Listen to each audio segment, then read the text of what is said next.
That's got away. It's found the gap. There's a chase on here. Tamim Iqbal is trying to reach his half century. সিরিজের প্রথম ওয়ানডেতে তামিম মাহমুদুল্লাহর 50-তে আফগানিস্তানের বিপক্ষে 265 run টাইগারদের। জবাবে bat করছে সফরকারীরা।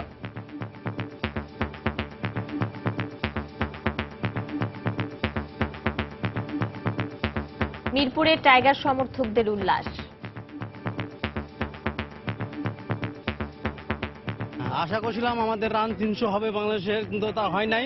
কিন্তু আমাদের বোলিং লাইন ভালো আছে, ইনশাল্লাহ আমরা জিতবো। সাকিব আল হাসান বিশ্বের 1 নম্বর অলরাউন্ডার, তিনি যদি সেইভাবে বল করতে পারেন তাহলে বাংলাদেশ জয়লাভ করবে। তাসকিন যেহেতু নিষেধাজ্ঞা কাটিয়ে যেহেতু আজকে ফিরে আসছে, আমরা আশা করি আমরা তার কাছে আমাদের প্রত্যাশা সে আজকে সেরাটা দিবে তার। দেখছিলেন প্রধান শিরোনাম।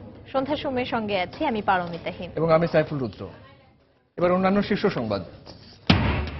রামপাল বিদ্যুৎ কেন্দ্র নিয়ে ইউনেস্কোর উদ্বেগের জবাব দেবে সরকার, জানালেন বিদ্যুৎ প্রতিমন্ত্রী। আবারও বললেন বিশ্বের সর্বাধুনিক প্রযুক্তি ব্যবহার হচ্ছে। মাধ্যমিক পর্যায়ে সৃজনশীল পদ্ধতিতে নৈর্ব্যক্তিকের নম্বর কমিয়ে লিখিত প্রশ্নের নম্বর বাড়ানোর প্রতিবাদে দ্বিতীয় দিনের মতো শিক্ষার্থীদের বিক্ষোভ, মানববন্ধন। মৃত ঘোষণার পর কেঁদে ওঠা নবজাতক, গালি বা লাইফ সাপোর্টে অতিরিক্ত রক্তক্ষরণে অবস্থা আশঙ্কাজনক, জানালেন চিকিৎসক। মৃত ঘোষণাকারী শাস্তি দাবি। দখল সহ নানা কারণে বছরের বেশিরভাগ সময়ে পানি থাকে না অধিকাংশ নদীতে। নজরদারি ও সংশ্লিষ্ট সংস্থাগুলোর সমন্বয়ের অভাবকেই দুষছেন বিশেষজ্ঞরা। এবং পর্যাপ্ত ইলিশ ধরা পড়ছে উপকূলে। দক্ষিণের বৃহত্তম মৎস্য অবতরণ কেন্দ্রে কর্মচঞ্চলতা, বেড়েছে রাজস্ব আদায়।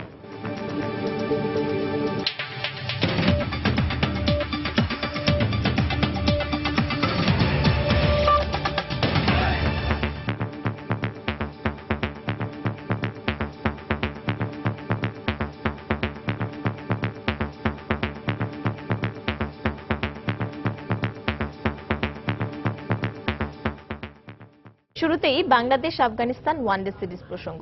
3 ম্যাচ সিরিজের প্রথম ওয়ানডেতে স্বাগতিক বাংলাদেশের দেয়া 266 রানের টার্গেটে ব্যাট করছে আফগানিস্তান। শেষ খবর পাওয়া পর্যন্ত তাদের সংগ্রহেও কোনো উইকেট না হারিয়ে 9 রান। এর আগে ব্যাট করতে নেমে সবকটি উইকেট হারিয়ে 265 রান সংগ্রহ করে বাংলাদেশ। মিরপুর শেরেবাংলা জাতীয় স্টেডিয়ামে ব্যাটিংয়ে নেমে শুরুটা ভালো হয়নি বাংলাদেশের। স্কোরবোর্ডে 1 রান যোগ হতে 0 রানে প্যাভিলিয়নে ফেরেন সৌম্য সরকার। তবে দ্বিতীয় উইকেট জুটিতে তামিম ও ইমরুল মিলে বেশ শাসন করেন আফগান বোলারদের।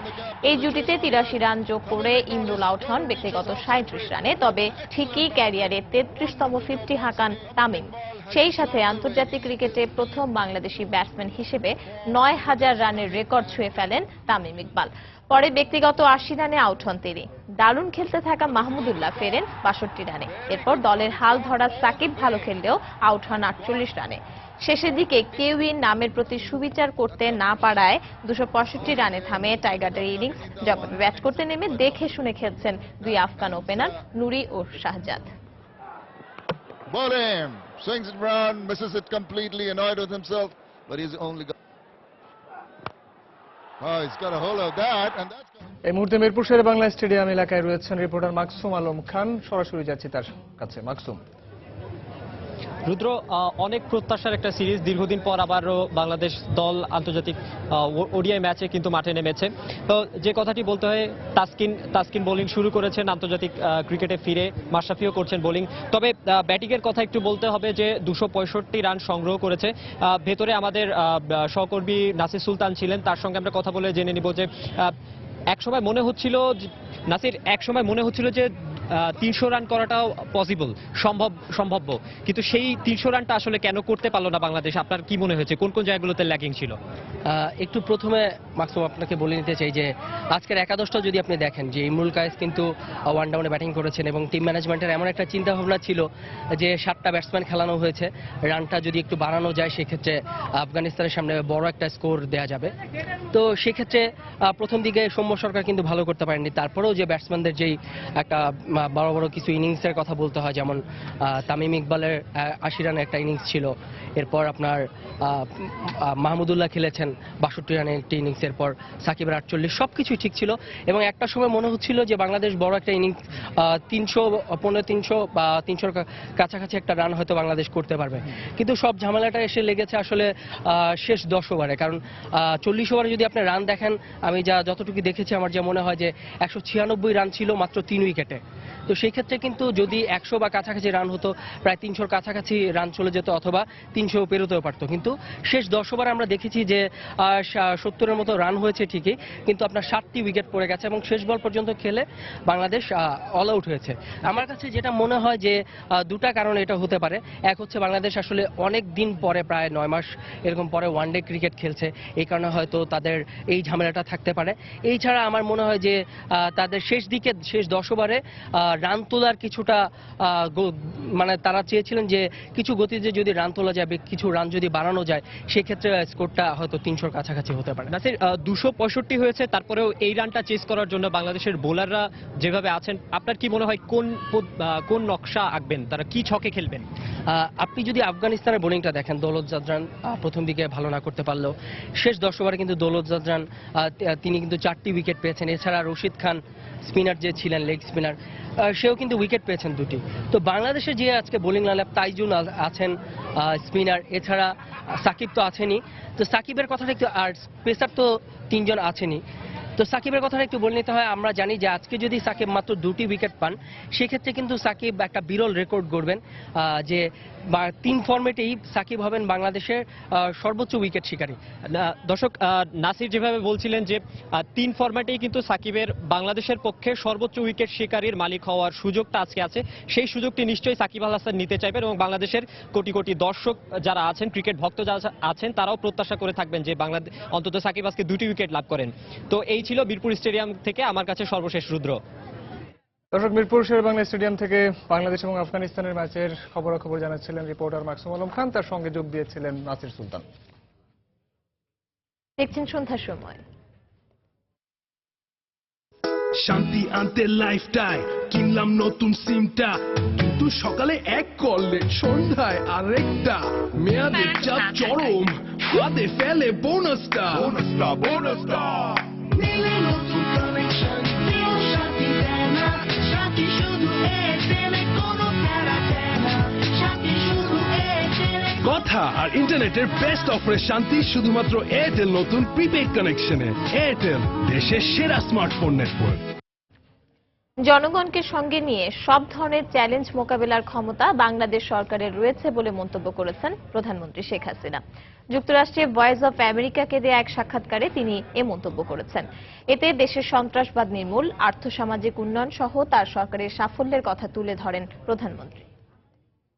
আমাদের যে লক্ষ্যটা, যে বাংলাদেশকে আমরা দারিদ্র্যমুক্ত বাংলাদেশ হিসেবে গড়ে তুলব, আর্থসামাজিক উন্নতি করব, সেদিক থেকে ব্যাপক সাফল্য আমরা অর্জন করতে সক্ষম হয়েছি। আমরা বাংলাদেশের দারিদ্র্যের হার কমিয়ে এখন 22.4 ভাগে নিয়ে এসেছি। প্রত্যেক মানুষের মাথাপিছু আয় 1466 মার্কিন ডলারে আমরা উন্নীত করতে পেরেছি। যারা এই যে উড়ে এসে ক্ষমতা জুড়ে বসেছিল বা অবৈধভাবে ক্ষমতা দখল করে তারপর দল গঠন করে রেখে গেছে, তারা তো ক্ষমতার লোভটা ছাড়তে পারে না। তাদের যে হত্যাযজ্ঞ চালানো, মানুষ পোড়ানো, অগ্নি সন্ত্রাস, মানুষের ক্ষতি করা, নির্বাচন যাতে না হয় তার জন্য বাধা দেওয়া, নানা ধরনের কর্মকাণ্ড করে সমস্যা তারা সৃষ্টি করার চেষ্টা করে, জঙ্গিবাদ, সন্ত্রাসকে তারা উস্কে দেয়। কাজে এই ধরনের বিভিন্ন চ্যালেঞ্জ আমাদের মোকাবেলা করতে হয়। তবে আমি সবসময় মনে করি জনগণের শক্তি, কাজে যে কোনো চ্যালেঞ্জই আসুক না কেন অন্তত মোকাবেলা করবার মতো সেই শক্তি ক্ষমতা আমাদের আছে, যেহেতু আমি জনগণের শক্তিতে বিশ্বাস করি। একটা রাজনৈতিক দল যদি সিদ্ধান্ত নিতে ভুল করে, তা সেই রাজনৈতিক দলকে তার খেসারত দিতে হবে। আমরা নির্বাচন করেছি, বিএনপি জামাত নির্বাচনে আসেনি, তার নির্বাচন ঠেকাতে যে মানুষ পুড়িয়ে হত্যা করেছে, কাজে তাদেরকে এখন মানুষ পোড়ানোর সুযোগ করে দিতে হবে? আমার সেটাই প্রশ্ন। বাংলাদেশে একটা মাত্র টেলিভিশন ছিল, বিটিভি। আমাদের সময় আমরা এখন প্রাইভেট যথেষ্ট টেলিভিশন রয়েছে এবং যার যত ইচ্ছা কথা বলতে পারে। তারা ন্যাশনাল ইলেকশনে অংশগ্রহণ করেনি, কিন্তু তারা লোকাল গভর্নমেন্ট ইলেকশনে তো অংশগ্রহণ করেছে। তাহলে বলবেন কি করে যে তাদেরকে স্পেস দেওয়া হয় না? কথা তো কারো কাছ থেকে আমরা কেড়ে নিচ্ছে না, যার যার ইচ্ছা মতো কথা বলেই যাচ্ছে। তারা মিটিং করছে, র্যালি করছে, সবই তারা করছে। রাজনীতির যথেষ্ট সুযোগ আছে, এতে কোনো সন্দেহ নাই। পররাষ্ট্রমন্ত্রী আসাদুজ্জামান খান কামাল বলেছেন, বাংলাদেশে আইএস দাবি করে সম্প্রতি যে ভিডিওটি প্রকাশ করা হয়েছে তা সম্পূর্ণ মিথ্যা ও বানোয়াট। বিশ্বের দরবারে দেশের ভাবমূর্তি নষ্ট করতেই এই ধরনের ভিডিও প্রকাশ করা হয়েছে বলে মন্তব্য করেন তিনি। সকালে রাজধানীর উত্তরায় নতুন পাসপোর্ট অফিস উদ্বোধন শেষে একথা বলেন মন্ত্রী। আইএস এর কোনো ভিত্তি কিংবা কোনো সাংগঠনিক কাঠামো কিংবা কোনো নেতার অস্তিত্ব বাংলাদেশে নেই।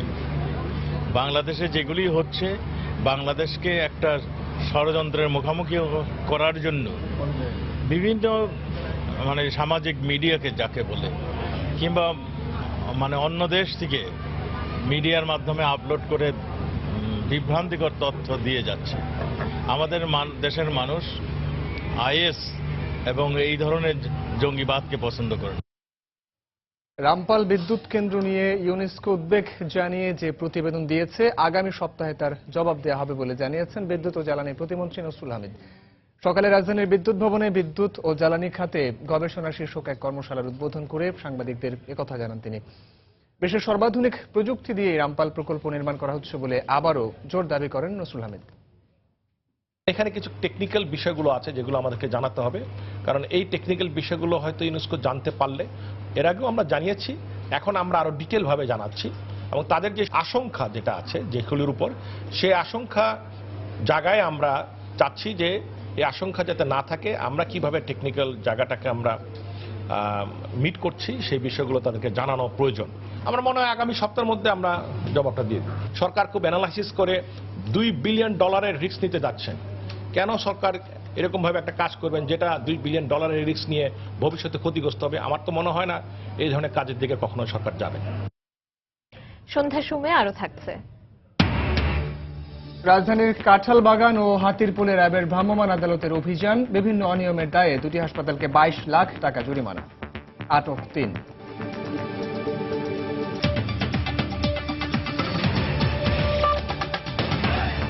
মাধ্যমিক পর্যায়ে প্রতিটি বিষয়ে সৃজনশীল পদ্ধতিতে নৈর্ব্যক্তিকের নম্বর কমিয়ে লিখিত প্রশ্নের নম্বর বাড়ানোর প্রতিবাদে দ্বিতীয় দিনের মতো দেশের বিভিন্ন স্থানে নানা কর্মসূচি পালন করেছে শিক্ষার্থীরা।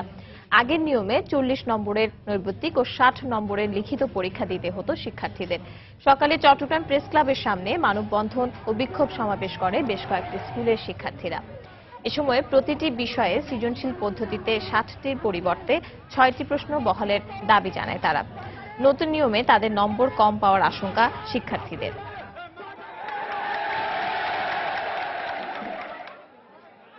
একই দাবিতে ময়মনসিংহে দ্বিতীয় দিনের মতো সড়ক অবরোধ করে বিক্ষোভ করেছে শিক্ষার্থীরা। এতে শহরের 4টি সড়কে যান চলাচল বন্ধ হয়ে তীব্র যানজটের সৃষ্টি হয়। পরে পুলিশ ঘটনাস্থলে পৌঁছে পরিস্থিতি নিয়ন্ত্রণে আনে।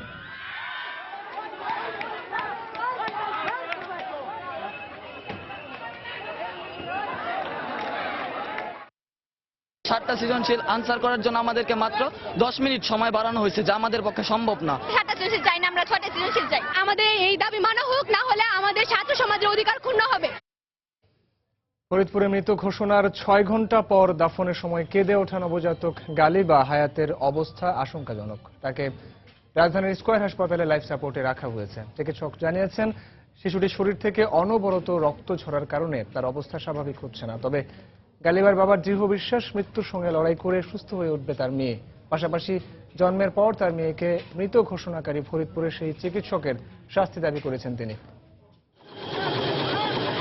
ফরিদপুর থেকে শনিবার হেলিকপ্টারে করে ঢাকায় আনার পর রাজধানীর স্কয়ার হাসপাতালে চিকিৎসাধীন মৃত ঘোষণার পরও অলৌকিকভাবে বেঁচে যাওয়া নবজাতক গালিবা হায়াত। বিশেষজ্ঞ চিকিৎসক জানিয়েছেন, গালিবার শরীরে অসংখ্য জখমের চিহ্ন রয়েছে। রক্তক্ষরণ হওয়ায় তার অবস্থা আশঙ্কাজনক। তবে মাত্র 5.5 মাসে ভূমিষ্ঠ হওয়া শিশুর উপর টানা 3 দিনের ধকলের পরও বেঁচে থাকাটা অলৌকিক বলে দাবি করেন চিকিৎসক। এমনকি গালিবার বেঁচে থাকাটা চিকিৎসা বিজ্ঞানের যুক্তিকেও হার মানিয়েছে বলে জানান তিনি। It's really a miracle. এইটা বাচ্চারা যে এখনো সার্ভাইভ করছে, এটা medical science can't explain it. এটা এক্সপ্লেইন করা যাচ্ছে না। আমরা ওকে লাইফ সাপোর্টে দিয়ে দিয়েছি। ওর প্রচুর ইনফেকশন এবং ওর বিভিন্ন জায়গা থেকে ওর ব্লিডিং হচ্ছে। একটা আশ্চর্যজনক যে ওর এত ব্লিডিং হচ্ছে কিন্তু স্টিল তার মুভমেন্টটা আমাদের কাছে এক্সপেক্টেড চেয়ে বেশি হচ্ছে। তবে এত কিছুর পরও নবজাতক গালিবার বাবা শতভাগ আশাবাদী। এছাড়া তার মুমূর্ষু সন্তানকে হেলিকপ্টারে করে যিনি ঢাকায় আনার ব্যবস্থা করেছেন তার প্রতিও কৃতজ্ঞ তিনি। যেহেতু ওইখান থেকে ফিরে আনছে আল্লাহ, অবশ্যই ও ইনশাল্লাহ বেঁচে আসবে। যে ডাক্তার ওকে মৃত ঘোষণা করলো, সে এইটা চেক ঠিকভাবে কেন করলো না এবং ওকে কেন অবজারভেশনে রাখলো না? ওকে যদি ঠিক মতো অবজারভেশনে রাখতো তাহলে আজকে ওর ইনফেকশনটা হইতো না। সুলেমান শিখর নামে বড় ভাই, পুরো দায়িত্বটা উনি নিছে যে তুমি কোনো চিন্তা করো না, সবকিছু আমি হ্যান্ডেল করব। দেশবাসীর কাছে আমার একটাই অনুরোধ যে সবাই যে ওর জন্য যেভাবে দোয়া করতেছেন দোয়া করবেন, ওর জন্য সুস্থভাবে ওকে এখান থেকে নিয়ে যেতে পারবে। ফরিদপুরে গত বৃহস্পতিবার বেসরকারি ডাক্তার জাহেদ মেমোরিয়াল শিশু হাসপাতালে জন্ম নেয়ার পর কর্তব্যরত চিকিৎসক মৃত ঘোষণা করে গালিবাকে। তবে দাফনের ঠিক পূর্ব মুহূর্তে গালিবা কেঁদে উঠলে তাকে হাসপাতালে নেওয়া হয়। সেখানে 2 দিন নিবিড় পরিচর্যা কেন্দ্রে রাখার পর তাকে ঢাকায় নিয়ে আসা হয়। মাহমুদ রাকিব, সময় সংবাদ, ঢাকা। বঙ্গবন্ধুর আত্মস্বীকৃত খুনি নূর চৌধুরীকে ফিরিয়ে আনার বিষয়ে কানাডার সঙ্গে কি আলোচনা হয়েছে তা প্রধানমন্ত্রী দেশে ফিরে বিস্তারিত জানাবেন বলে জানিয়েছেন আইনমন্ত্রী অ্যাডভোকেট আনিসুল হক। তিনি বলেন, নূর চৌধুরীকে ফেরত পাওয়ার বিষয়ে সবচেয়ে বড় বাধা হল কানাডার আইন। রাজধানীর বিচার প্রশাসন ও প্রশিক্ষণ ইনস্টিটিউটে জেলা এবং দায়রা জজদের এক প্রশিক্ষণ কর্মশালার উদ্বোধন শেষে সাংবাদিকদের তিনি একথা জানান। সেখানে নূর চৌধুরী যখন অ্যাপ্লিকেশন করেছে সেখানে সে বলেছে যে তাকে এখানে মৃত্যুদণ্ডাদেশ দেওয়া হয়েছে বা দেওয়া যেতে পারে।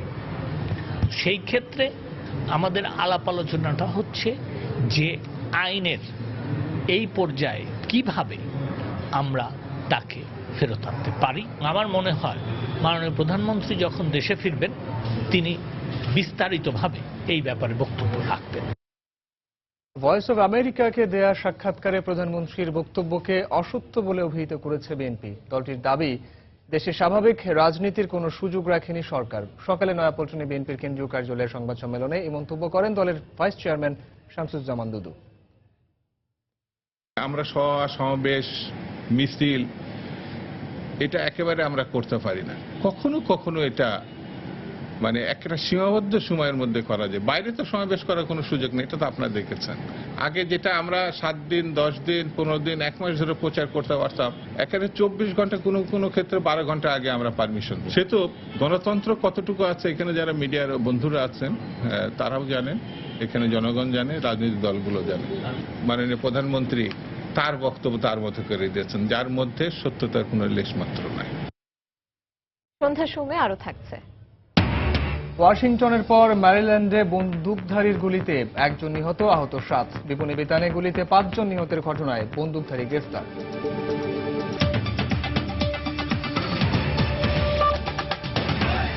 দখল ও দূষণের কবলে মুমূর্ষু ঢাকার 4টি নদী।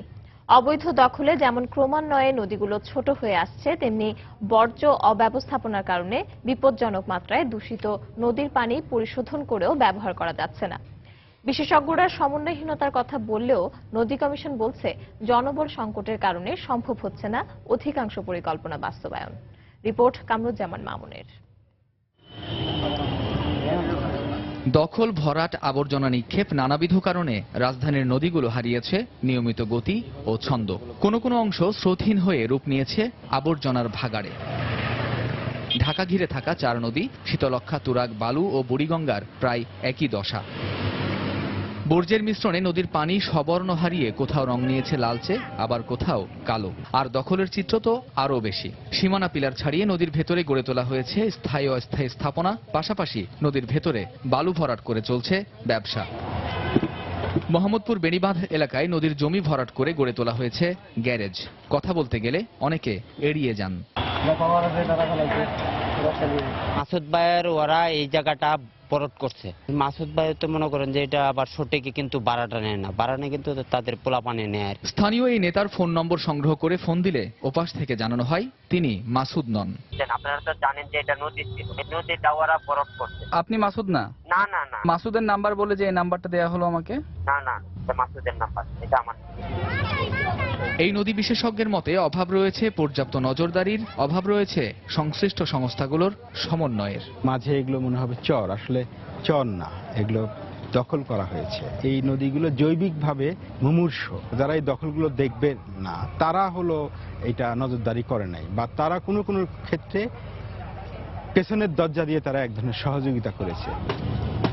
তাই মেনে নদী কমিশন বলছে, লোক সংকট ও পরিবেশ অধিদপ্তর সহ অন্যান্য সেবা সংস্থাগুলোর আগ্রহের কমতি রয়েছে নদী পুনরুদ্ধারে। এই নদী রক্ষার জন্য তেমন কোনো গুরুত্বপূর্ণ সিদ্ধান্ত বা কাজ কেউ কোনো ডিপার্টমেন্ট বা কোনো মিনিস্ট্রি করেনি।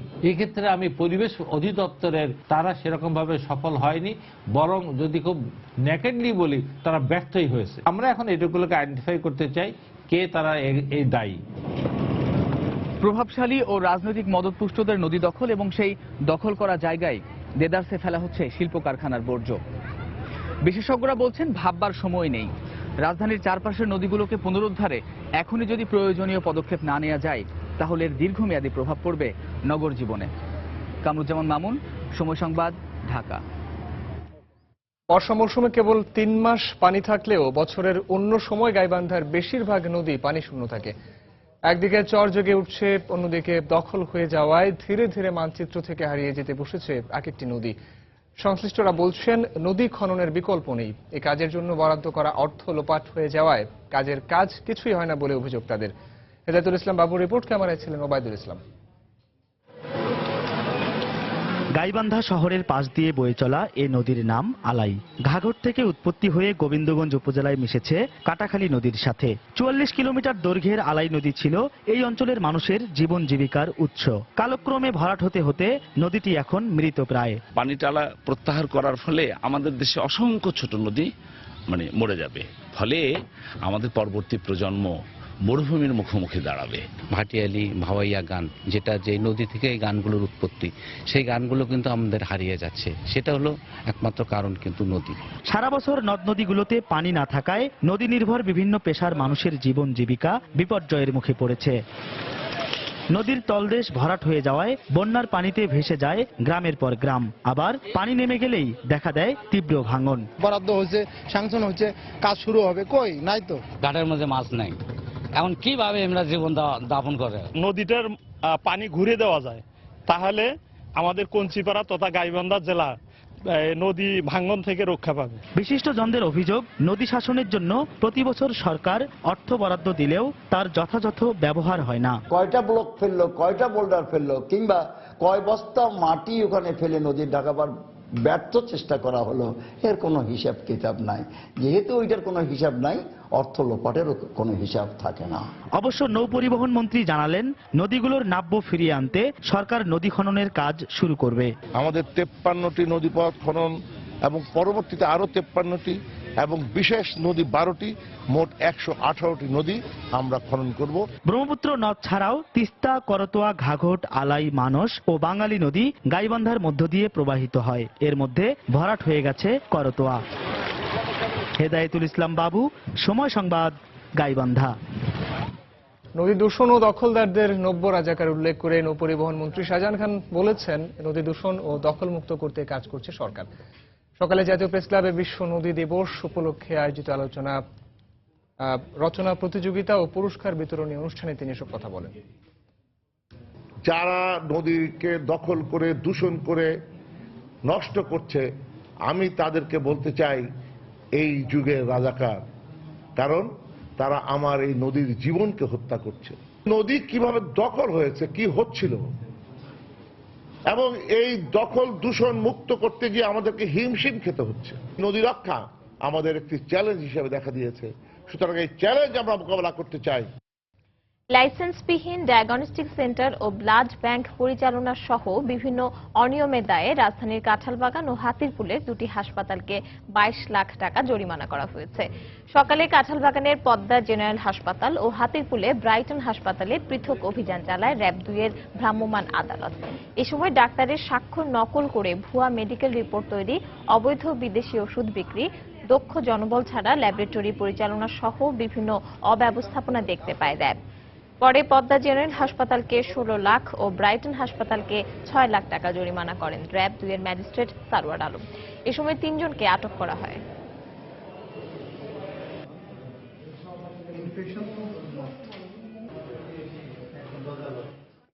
পদ্মা হসপিটালে আমরা দেখলাম যে ডাক্তারের সিগনেচার ছাড়াই কিন্তু এখানে রিপোর্ট তৈরি হচ্ছে, একটি অপরাধ।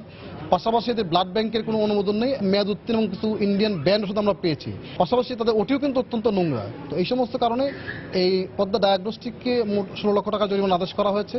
আর এখানে যে ব্রাইটন হসপিটাল রয়েছে, এখানে তাদের ওটিটা খুব মানসম্মত নয় এবং প্রচুর ধুলাবালি ময়লাযুক্ত।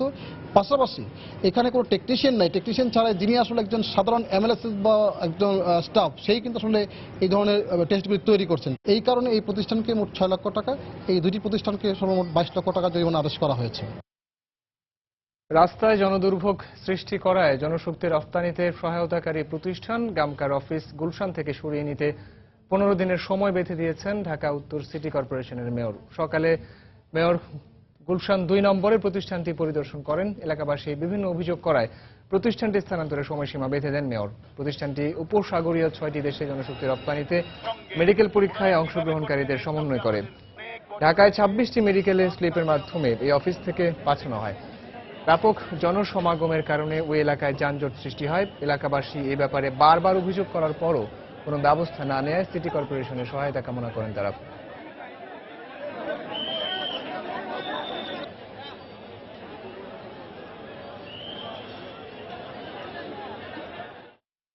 পুরো গুলশানে এই একটা রাস্তার জন্য ধরেন প্রতিদিন 10 থেকে 20,000 মানুষ আসছে, পুরো এলাকাটা এটার জন্য যানজটের সৃষ্টি হচ্ছে। মেয়র মহোদয় 1 সপ্তাহের কথা বলছেন, আমি ওনাকে বলেছি 2 সপ্তাহের ভিতর আমাদের অফিস ওটা চালু হয়ে যাবে। সুতরাং সেখানে যদি আমার এই অফিসটাও থাকে এবং ওটাও থাকে, এখানে অন্তত 60% আপনার লোড কমে যাবে। প্রত্যেক দিন ব্লক করে ফেলে এবং 24 ঘন্টা প্রায় এটি চলে। মানুষের জীবন দুর্বিষহ হয়ে গেছে। ওনাদেরকে 15 দিন সময় দেওয়া হবে, তবে 7 দিনের মাথায় যদি ওনারা ইমপ্রুভ না করেন, নতুন জায়গা আমাকে দেখাতে না পারেন, 7 দিনের মাথায় বন্ধ করে দেওয়া হবে। মৌসুমের শেষে উপকূলীয় নদী ও সমুদ্রে পর্যাপ্ত ইলিশ ধরা পড়ছে জেলেদের জালে।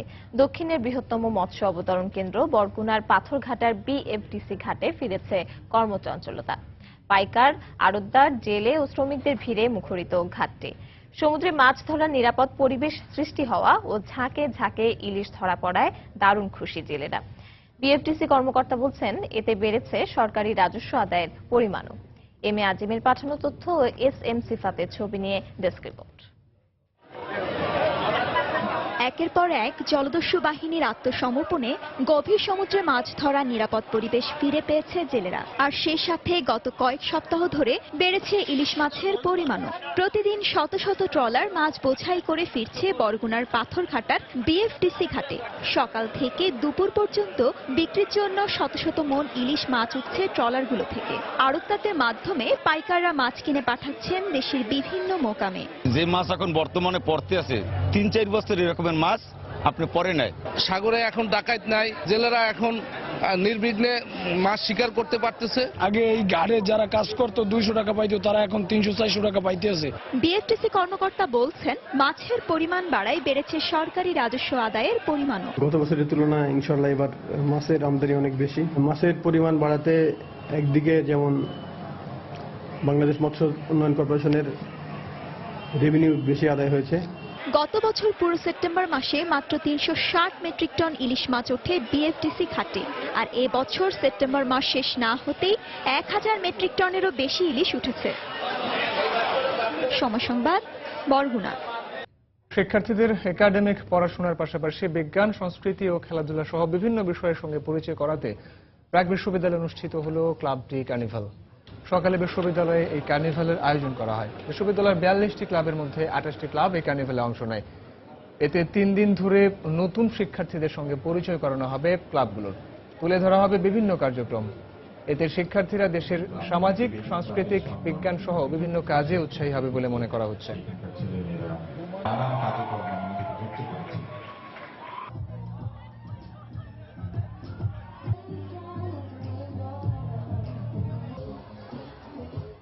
বাংলাদেশে জিএসপি সুবিধা ফিরে পাওয়ার বিষয়ে দৃঢ় আশাবাদ ব্যক্ত করেছেন ঢাকায় নিযুক্ত মার্কিন রাষ্ট্রদূত মার্শিয়া বার্নিকাট।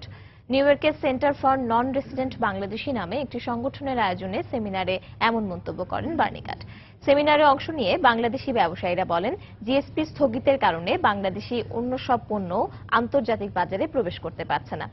আমাদের নিউ ইয়র্ক প্রতিনিধি শিহাবুদ্দিন কিস্তুর পাঠানো তথ্য ছবি নিয়ে ডেস্ক রিপোর্ট।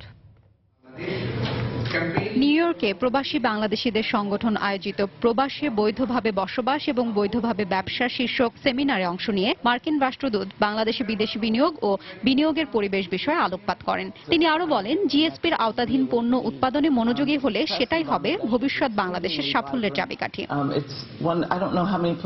জিএসপি বন্ধের পর বাংলাদেশের পোশাক রপ্তানি বাড়ছে বলেও মন্তব্য করেন তিনি। সেমিনারে আরো অংশ নেন প্রধানমন্ত্রীর অর্থনৈতিক উপদেষ্টা মশিউর রহমান।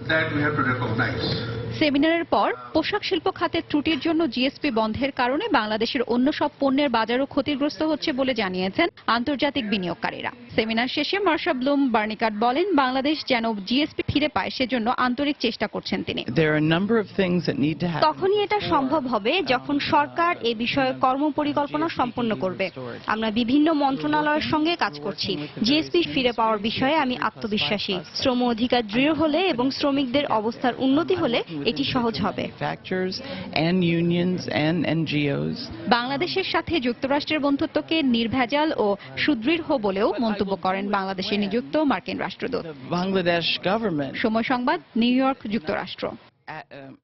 যুক্তরাষ্ট্রের ম্যারিল্যান্ডের বাল্টিমোরে বন্দুকধারীর গুলিতে একজন নিহত ও 3 বছরের শিশু সহ আহত হয়েছে 7 জন। শনিবার রাতের এই হামলায় 3 জন জড়িত ছিল বলে দাবি করে এই ঘটনাকে পরিকল্পিত সহিংসতা বলে আখ্যা দিয়েছে বাল্টিমোর পুলিশ। ওয়াশিংটনের বিপণী বিতানে দুর্বৃত্তের গুলিতে 4 নারী সহ 5 জনের নিহতের একদিন পরই আবারও বন্দুকধারীর হামলায় হতাহতের এই ঘটনা ঘটে।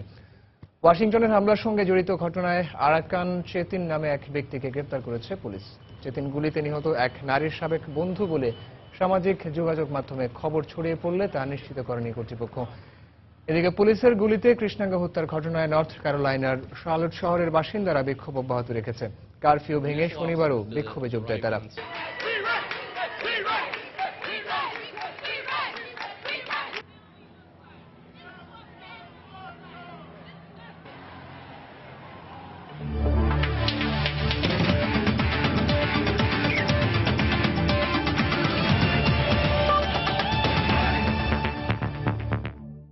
অনূর্ধ্ব 18 এশিয়ান কাপ হকিতে প্রত্যাশিত জয় পেয়েছে ভারত, পাকিস্তান ও চাইনিজ তাইপে। গ্রুপে নিজেদের দ্বিতীয় ম্যাচে ওমানকে 11-0 গোলে বিধ্বস্ত করেছে ভারত। দলের পক্ষে 3টি করে গোল নিয়েছেন নীলাভ, সন্দীপ ও দিলপ্রীত সিং। দিনের অন্য ম্যাচে চীনকে 6-0 গোলে হারিয়েছে পাকিস্তান। আর হংকংয়ের বিপক্ষে চাইনিজ তাইপের জয় 9-0 গোলে। প্রথম ম্যাচে বাংলাদেশের বিপক্ষে হারের পর আসরে টিকে থাকতে জয়ের কোনো বিকল্প ছিল না ভারতের সামনে। পেনাল্টি কর্নার থেকে 8 মিনিটেই দলকে লিড এনে দেন অধিনায়ক নীলাম সন্দীপ। 15 মিনিটে লিড দ্বিগুণ করেন 17 বছর বয়সী স্ট্রাইকার। এরপর 16 থেকে 34, 18 মিনিটের ব্যবধানে আরো 4 গোল হজম করে ওমান। বিরতি থেকে ফিরে ভারতীয় স্ট্রাইকাররা আরো 5 গোল করলে 11-0 গোলের জয় নিয়ে মাঠ ছাড়ে কারিপ্পা ভিজের শিষ্যরা। দিনের আরেক ম্যাচে শুরু থেকেই চীনের বিপক্ষে চড়াও হয়ে খেলতে থাকে পাকিস্তান। প্রথমার্ধের শেষ মুহূর্তে আমজাদ আলীর গোলে 1-0-তে লিড নিয়ে বিরতিতে যায় তারা। দ্বিতীয়ার্ধে আরো 5 গোল হজম করে চীন। আর টানা 2 জয়ে প্রথম দল হিসেবে সেমিফাইনাল নিশ্চিত করে কামরান আশরাফের শিষ্যরা।